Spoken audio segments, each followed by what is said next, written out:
ಇವತ್ತು ಈ ವಿಡಿಯೋದಲ್ಲಿ ತುಂಬಾ ಸುಲಭವಾಗಿ ತುಂಬಾ ರುಚಿಯಾಗಿರುವಂತಹ ಬದನೆಕಾಯಿ ಭರ್ತಾ ಯಾವ ರೀತಿ ಮಾಡೋದಂತ ತೋರಿಸ್ತಿದ್ದೀನಿ. ಇಲ್ಲಿ ನಾನು ಒಂದು ಅರ್ಧ ಕಿಲೋ ಬದನೆಕಾಯಿ ತಗೊಂಡಿದ್ದೀನಿ. ಅದಕ್ಕೆ ಈ ರೀತಿ ಒಂದು ಸ್ವಲ್ಪನೇ ಮೇಲೆ ಎಣ್ಣೆಯನ್ನು ಹಚ್ಚಬೇಕು. ಈ ರೀತಿ ಎಣ್ಣೆ ಹಚ್ಚೋದ್ರಿಂದ ಸುಟ್ಟಿದ ಮೇಲೆ ಸಿಪ್ಪೆನ ಬೇರೆ ಮಾಡೋದಕ್ಕೆ ತುಂಬ ಸುಲಭವಾಗುತ್ತೆ ನಮಗೆ. ಅದ್ರ ಜೊತೆಗೆ ಈ ರೀತಿ ಕಟ್ ಮಾಡ್ತಿದ್ದೀನಿ. ಈ ರೀತಿ ಯಾಕೆ ಕಟ್ ಮಾಡ್ಕೋಬೇಕಂದ್ರೆ ಒಳಗಡೆ ಕೂಡ ಸರಿಯಾಗಿ ಬೇಯುತ್ತೆ ಈ ರೀತಿ ಕಟ್ ಮಾಡೋದ್ರಿಂದ.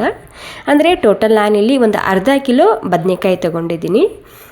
ಓಕೆ, ನೋಡಿ ಒಳಗಡೆ ಸರಿಯಾಗಿ ಇದೆಯಿಲ್ಲ ಅಂತ ಒಂದ್ಸಲ ಚೆಕ್ ಮಾಡಿ ಕೂಡ ನೋಡ್ಬೋದು. ಎರಡೂ ನಾನು ಕಟ್ ಮಾಡಿ ಇಟ್ಕೊಂಡಿನಿ. ಇವಾಗ ಈ ರೀತಿ ಸರಿಯಾಗಿ ಸುಟ್ಟಿ ತಗೋಬೇಕಾಗುತ್ತೆ. ನಿಮಗೆ ಬೆಳ್ಳುಳ್ಳಿ ಇಡೋದಿತ್ತಂದರೆ ಇದರೊಳಗೆ ಇಟ್ಕೋಬೋದು. ಹಾಗೆ ಮೆಣಸಿನ್ಕಾಯಿ ಇಷ್ಟ ಇದ್ದರೆ ಮೆಣಸಿನ್ಕಾಯಿ ಕೂಡ ಇದರ ಒಳಗೆ ಒಂದು 2 ಮೆಣಸಿನ್ಕಾಯಿನ ಇಟ್ಟು ಸುಡ್ಬೋದು. ಟೇಸ್ಟ್ ಮಾತ್ರ ಸೂಪರ್ ಆಗಿರುತ್ತೆ. ನಾನು ಸ್ವಲ್ಪ ಖಾರ ಕಮ್ಮಿ ನಮ್ಮ ಮನೆಯಲ್ಲಿ, ಹೀಗಾಗಿ ನಾನು ಇಟ್ಟಿಲ್ಲ ಇಲ್ಲಿ ಮೆಣಸಿನ್ಕಾಯಿ.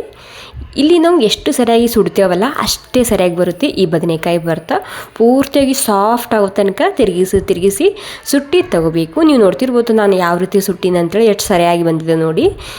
ಈ ರೀತಿ ಸಿಪ್ಪೆನ ಬೇರೆ ಮಾಡ್ಕೋಬೇಕು. ಮೊದಲು ನಾವು ಒಂದು ಹನಿ ಎಣ್ಣೆ ಹಚ್ಚಿ ಇರ್ತೇವಲ್ವ, ಈ ಬದನೆಕಾಯಿ ಸುಟ್ಟಿದ ಮೇಲೆ ಸಿಪ್ಪೆನ ಸಲೀಸಾಗಿ ಬಿಟ್ಕೊಳ್ಳುತ್ತೆ ಎಣ್ಣೆ ಹಚ್ಚೋದ್ರಿಂದ. ಏನಿಲ್ಲ, ಇವಾಗ ಎಲ್ಲನೂ ಈ ರೀತಿ ಸಿಪ್ಪೆನ ಸುಲ್ಕೊಂಡಿದ್ದನ್ನು ಈ ರೀತಿ ಕಟ್ ಮಾಡ್ಕೊಂಡು ತಗೋಬೇಕು. ಅಥವಾ ಮ್ಯಾಶರ್ ಇದ್ದರೆ ಮ್ಯಾಶ್ ಕೂಡ ಮಾಡ್ಕೊಂಡು ತೊಗೋಬೋದು. ಸಾಫ್ಟ್ ಆಗುತ್ತೆ, ಇಲ್ಲೇನು ಕಷ್ಟ ಅನಿಸೋದಿಲ್ಲ.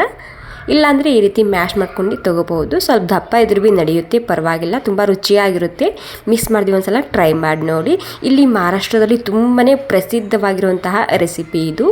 ಇವಾಗ ಕಡಾಯಿನಲ್ಲಿ ಒಂದು ಸ್ವಲ್ಪ ಎಣ್ಣೆ ಹಾಕ್ತಿದ್ದೀನಿ. ಎಣ್ಣೆ ಬಿಸಿ ಆದಮೇಲೆ ಒಂದು 2 ಈರುಳ್ಳಿನ ಸಣ್ಣಗೆ ಕಟ್ ಮಾಡ್ಕೊಂಡು ಸೇರಿಸ್ತಿದ್ದೀನಿ. ಅದ್ರ ಜೊತೆಗೆ ಕರಿಬೇವಿನ ಸೊಪ್ಪು. ಇವಾಗ ಈ ಈರುಳ್ಳಿ ಪೂರ್ತಿಯಾಗಿ ಕೆಂಪಾಗೋ ತನಕ ಹುರ್ಕೋಬೇಕು.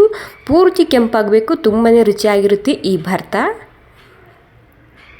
ಓಕೆ, ನೋಡಿ ಇವಾಗ ಪೂರ್ತಿಯಾಗಿ ಕೆಂಪಾಗಿದೆ ಈರುಳ್ಳಿ. ನೀವು ನೋಡ್ತಿರ್ಬೋದು ಎಷ್ಟು ಕೆಂಪು ಮಾಡ್ಕೊತೇವಲ್ಲ ಅಷ್ಟೇ ರುಚಿಯಾಗಿರುತ್ತೆ ಇಲ್ಲಿ ಈ ಬದನೆಕಾಯಿ ಭರ್ತಾ. ಈ ಟೈಮ್ನಲ್ಲಿ 1 ಚಮಚ ಶುಂಠಿ ಬೆಳ್ಳುಳ್ಳಿ ಪೇಸ್ಟ್ ಹಾಕ್ತಿದ್ದೀನಿ. ಇದು ಕೂಡ ಹಸಿ ವಾಸನೆ ಹೋಗೋ ತನಕ ಹುರ್ಕೊಂಡು ತಗೋಬೇಕು.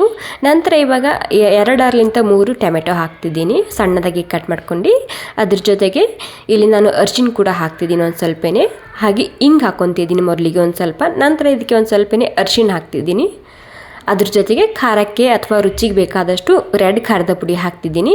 1 ಚಮಚ ಧನಿಯಾ ಪೌಡರ ಅಂದರೆ ಕೊತ್ತಂಬರಿ ಬೀಜದ ಪೌಡರ.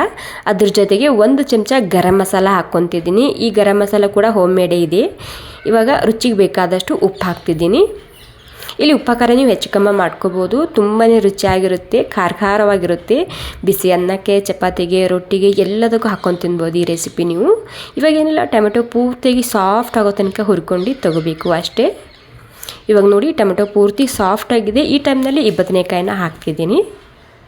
ಇವಾಗ ಈ ಬದನೆಕಾಯಿ ಹಾಕಿದ ಮೇಲೆ ಒಂದು 2 ನಿಮಿಷ ನಾನು ಹಾಗೇ ಹುರ್ಕೊತಿದ್ದೀನಿ. 2 ನಿಮಿಷ ಆದಮೇಲೆ ಮತ್ತೆ ಇದಕ್ಕೆ ಒಂದು 5 ನಿಮಿಷ ಹಾಗೇ ಮುಚ್ಚಿಡ್ತಿದ್ದೀನಿ. ಆವಾಗ ಮಿಕ್ಸ್ ಮಾಡ್ಕೊತಾ ಇರಬೇಕು. ಇದರಲ್ಲಿ ನೀರು ಇರೋದಿಲ್ಲ ಅಲ್ವಾ, ಹೊತ್ತುತ್ತೆ. ಹೀಗಾಗಿ ಮಿಕ್ಸ್ ಮಾಡ್ಕೊತಾ ಒಂದು 5 ನಿಮಿಷ ಅಥವಾ ಪೂರ್ತಿಯಾಗಿ ಹಸಿ ವಾಸನೆ ಹೋಗೋ ತನಕ ಇದನ್ನು ಕುದಿಸ್ಕೊಂಡು ತಗೋಬೇಕು. ಇವಾಗ ನೋಡಿ ಒಂದು 3 ನಿಮಿಷ ಆಗಿದೆ. 3 ನಿಮಿಷದಲ್ಲಿ ಇದಕ್ಕೆ ಮತ್ತೆ ಒಂದು ಸಲ ಮಿಕ್ಸ್ ಮಾಡ್ತಿದ್ದೀನಿ. ಮಿಕ್ಸ್ ಮಾಡಿ ಮತ್ತೆ ಒಂದು 2-3 ನಿಮಿಷದಕ್ಕೆ ಹಾಗೇ ಮುಚ್ಚಿಡ್ತಿದ್ದೀನಿ.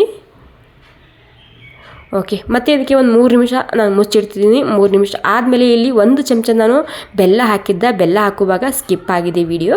ಅದ್ರ ಜೊತೆಗೆ ಕೊತ್ತಂಬರಿ ಸೊಪ್ಪು ಹಾಕ್ತಿದ್ದೀನಿ. ಅದ್ರ ಜೊತೆಗೆ 1 ಚಮಚ ಕಸೂರಿ ಮೇಥಿ ಹಾಕ್ತಿದ್ದೀನಿ. ಈ ಕಸೂರಿ ಮೇಥಿ ಹಾಗೆ ಬೆಣ್ಣೆ ಇದ್ದರೆ ಬೆಣ್ಣೆ ಕೂಡ ಮಿಸ್ ಮಾಡದೆ ಹಾಕೊಳ್ಳಿ, ಎಕ್ಸ್ಟ್ರಾ ಟೇಸ್ಟ್ ಬರುತ್ತೆ ಬೆಣ್ಣೆ ಹಾಗೂ ಕಸೂರಿ ಮೇಥಿ ಹಾಕೋದ್ರಿಂದ. ಇವಾಗ ಏನಿಲ್ಲ, ಎಲ್ಲನೂ ನೀಟಾಗಿ ಈ ರೀತಿ ಮಿಕ್ಸ್ ಮಾಡ್ಕೊಂಡು ತಗೋಬೇಕು. ಈ ರೀತಿ ಕೊನೆಗೆ ಬೆಣ್ಣೆ ಮತ್ತು ಕಸೂರಿ ಮೇಥಿ ಹಾಕೋದ್ರಿಂದ ಟೇಸ್ಟ್ ಮಾತ್ರ ಅಲ್ಟಿಮೇಟ್ ಆಗಿರುತ್ತೆ. ಮಿಸ್ ಮಾಡಿದೆ ಒಂದ್ಸಲ ಟ್ರೈ ಮಾಡಿ ನೋಡಿ. ಇವಾಗ ನೋಡಿ ರುಚಿಯಾಗಿರುವಂತಹ ಬದನೆಕಾಯಿ ಭರ್ತಾ ರೆಸಿಪಿ ರೆಡಿಯಾಗಿದೆ. ಇಲ್ಲಿ ಮಹಾರಾಷ್ಟ್ರದಲ್ಲಿ ಪ್ರಸಿದ್ಧವಾಗಿರುವಂತಹ ರೆಸಿಪಿ. ಬಿಸಿ ಅನ್ನಕ್ಕೆ, ಚಪಾತಿ, ರೊಟ್ಟಿ ಹಾಗೂ ಎಲ್ಲದಕ್ಕೂ ಸೂಪರ್ ಆಗಿರುತ್ತೆ. ಇಷ್ಟ ಆಗಿದ್ರೆ ಒಂದು ಲೈಕ್ ಮಾಡಿ. ಥ್ಯಾಂಕ್ ಯು ಸೋ ಮಚ್ ಎಲ್ರಿಗೂ.